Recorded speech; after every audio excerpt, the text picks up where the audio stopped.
Buckle up, folks, because today we are diving into some seriously deep waters. Deep waters indeed. Yeah, we're talking about Elon Musk. Oh, boy. And, you know, he's already shaking things up with Tesla and SpaceX. Right. But now he's wading into global politics, suggesting that the U.S. should ditch Ditch what? the UN and NATO.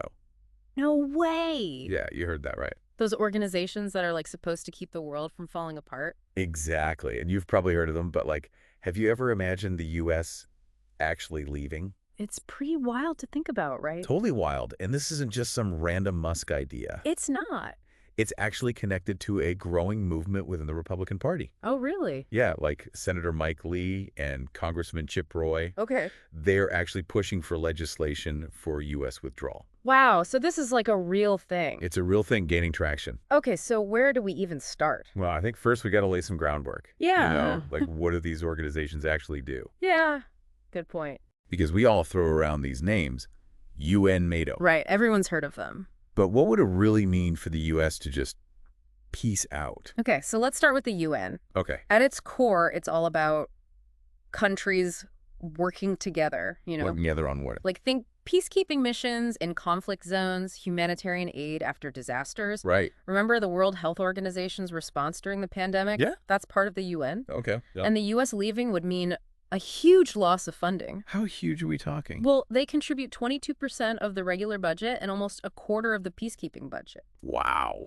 Yeah, it could seriously cripple the UN's ability to function. Okay, so huge impact, but what about the arguments for leaving? Right. Because I know some people think the UN is inefficient, Uh-huh. and there's also the whole bias thing. Yeah, you're right. There's definitely a perception, particularly among some Republicans, that the UN is bloated.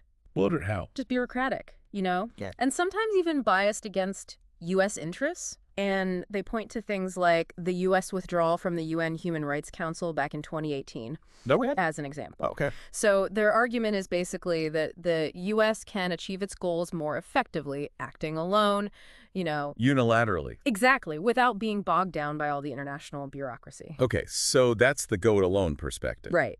But isn't there a strong argument for sticking with the UN too? Oh, absolutely. There are plenty of people who say that the UN, despite its flaws, is essential for tackling these global challenges that no single country can handle on its own. Like what kind of challenges? I mean, we're talking climate change, pandemics, international terrorism, you name it. Yeah, those are pretty big. Exactly. And they argue that if the U.S. just up and leaves, it would basically be ceding leadership on the world stage. Okay. And that would make it way harder to build international consensus on these critical issues. It's kind of like pick your poison. In a way, yeah, it's a tough call, weighing the costs and benefits of engagement versus going it alone. Okay, so tough call with the UN. And then we have NATO, which is like a whole different beast. Totally different. NATO is a military alliance, straight up. Okay. It's all about collective defense. Meaning? The core idea is that an attack on one member is considered an attack on all. Oh, wow. Yeah, it's been the cornerstone of U.S. and European security since 1949. That's a long time. It has. And a key deterrent against potential aggression, especially from Russia. Right. So leaving NATO would be completely unprecedented for the U.S. Unprecedented. And it would send shockwaves throughout Europe big time. Okay, now I know President Trump has been pretty critical of NATO. Yeah. Saying some members aren't contributing enough financially. Right. Is that a valid concern? It's a fair point. Like, there's definitely been an ongoing debate about burden sharing within NATO. The U.S. does contribute a disproportionate amount to the alliance's budget and military capabilities. Right. However, supporters of NATO argue that the benefits outweigh the costs. They say that collective defense guarantee is crucial for deterring potential adversaries and maintaining stability in Europe. Interesting. You know, imagine a scenario where without NATO, countries like Estonia or Latvia, they suddenly feel vulnerable to Russian pressure.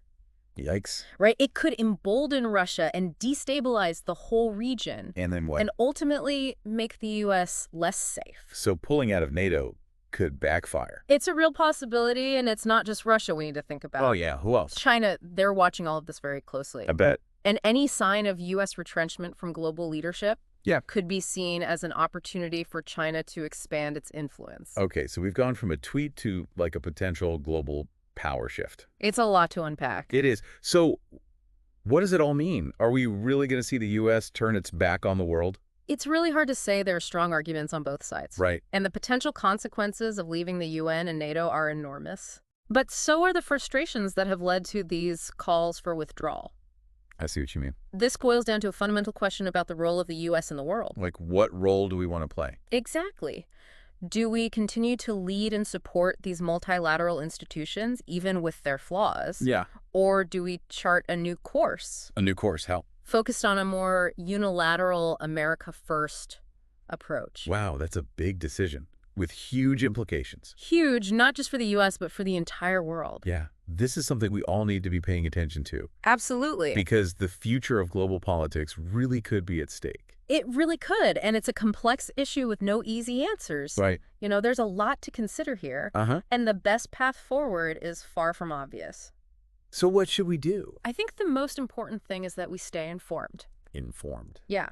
Engage in thoughtful debate. Okay. And consider the potential consequences of the choices we make. Cool. Because these decisions made in the coming months and years, they will shape the world for generations to come. No pressure. Well said. Thanks. Thanks for joining us for this deep dive, everyone. Until next time. Bye.